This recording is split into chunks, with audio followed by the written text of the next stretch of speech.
धौलपुर की बात कर लेंगे दोस्तों। यहां पर धौलपुर में इस वक्त की बड़ी खबर जान लीजिए। संदिग्ध परिस्थिति में महिला की मौत हुई है। गर्भवती विवाहिता की संदिग्ध परिस्थिति में मौत हो गई। ससुराल वालों पर गंभीर आरोप लग रहे हैं। जहर खिलाकर हत्या करने का भी आरोप लग रहा है। दिहोली गांव में 8 महीने की गर्भवती महिला की शुक्रवार देर रात कुछ संदिग्ध परिस्थिति में मौत हो गई। पुलिस ने डेड बॉडी को कब्जे में लेकर मायके पक्ष की मौजूदगी में पोस्टमार्टम करवा दिया है और मायके पक्ष द्वारा दहेज की खातिर जहर जो है खिलाकर हत्या करने का आरोप है। परिजनों का आरोप है कि ससुराल पक्ष के लोग आए दिन अतिरिक्त दहेज की मांग करते रहते हैं और इस दौरान बेटी के साथ मारपीट भी की गई। यातनाएं भी उसे झेलनी पड़ी। अंजना पुत्री कप्तान सिंह लाई सविता नगर की ससुराल मलेना था। जहरीले पदार्थ के सेवन से जो है मौत की सूचना पर FIR दर्ज हुई है। मेडिकल बोर्ड से भी इसका पोस्टमार्टम कर रहा है।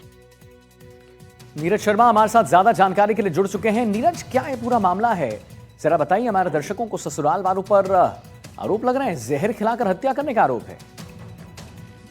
देखिए, ये मनिया सर्किल के जौली गांव का मामला है। ये शुक्रवार देर रात को ये 24 साल की विवाहिता थी अंजना, इसकी संदिग्ध परिस्थिति में मौत हो गई। इस मामले की सूचना मिलने के बाद स्थानीय जौली थाना पुलिस मौके पर पहुंच गई। डेड बॉडी को कब्जे में लिया, घटना स्थल का मौका मुआयना किया। इसके बाद इस मामले से जो अंजना मृतका थी इसके मायके पक्ष को अवगत कराया तो पिता समेत अन्य परिजन मौके पर पहुंच गए। पुलिस ने डेड बॉडी को कब्जे में लेकर जिला अस्पताल के मुर्दाघर में रखवाया।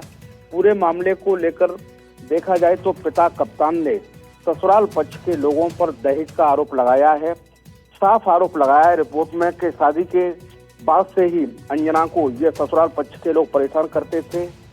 दहेज में नकदी की मांग करते थे, आभूषणों की मांग करते थे, अन्य सामग्री की मांग करते थे। इसे लेकर कई मर्तबा पंच पटेरों को लेकर पंचायतें भी हुई लेकिन बात नहीं बनी। तो सीधे तौर पर पिता ने आरोप लगाया है कि बेटी को जहर देकर इसकी हत्या की गई है।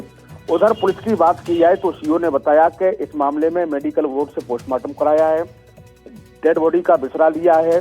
पोस्टमार्टम रिपोर्ट आने के बाद इस मामले का सही खुलासा होगा। तो फिलहाल पुलिस ने ससुराल पक्ष के लोगों के खिलाफ दहेज हत्या का मुकदमा दर्ज किया है और CO ने बताया इस मामले का शीघ्र ही पर्दाफाश किया जाएगा। चलिए नीरज, बहुत बहुत धन्यवाद आपका महत्वपूर्ण जानकारी के लिए। और पाली में दिन दिहाड़े तलवार से हमला हुआ है। सास, ससुर और पत्नी पर जानलेवा हमला हुआ है। CCTV में कैद हुई है पूरी वारदात। शहर में महात्मा गांधी कॉलोनी इलाके में दिन दिहाड़े उस समय दहशत फैल गई दोस्तों, जब एक युवक ने ससुराल पहुंचकर अपनी पत्नी, सास और ससुर पर ये देखिए तलवार से ताबड़तोड़ हमला कर दिया। CCTV फुटेज आप देख लीजिए NDTV राजस्थान पर। हमले में ससुर गंभीर रूप से घायल हो गए हैं, जिन्हें जोधपुर रेफर कर दिया गया है और उनकी हालत नाजुक बनी हुई है। सास भी गंभीर रूप से घायल है और उन्हें भी जोधपुर रेफर कर दिया गया है। घटना का CCTV फुटेज सामने आया है जिसमें साफ दिखाई दे रहा है कि आरोपी युवक बाइक पर हेलमेट लगाए हुए कॉलोनी में पहुंचता है और अपनी जैकेट में तलवार छुपा कर ये देखिए रखा। उसके बाद देखिए, ये देखिए कैसे ताबड़तोड़ वार कर रहा है। ये देखिए तस्वीर आप देखिए कि कैसे CCTV में जो पूरी वारदात कैद हुई वहां आपको दिखा रहे हैं। तलवार से तांडव इसने मचाया है। पत्नी पर जानलेवा हमला कर दिया इसने, सास पर जानलेवा हमला कर दिया और ससुर पर जानलेवा हमला कर दिया इसने। ये देखिए तस्वीर आप जरा देखिए, ये देखिए जानलेवा हमला इसने किया है और बिल्कुल ये तलवार से हमला किया गया है। जानलेवा हमला है ये देखिए। ये यहीं नहीं रुकता, फिर पत्नी को भी मारता है, सास को मारता है, पत्नी को मारता है, सबको मारता है। ये देखिए Ramdev road colony, Mahatma Gandhi colony, अपने ससुराल पर स्वयं उस समय हथियार, तलवार नुमा धारदार हथियार लेकर के मोटरसाइकिल से अपने ससुराल घर आया था।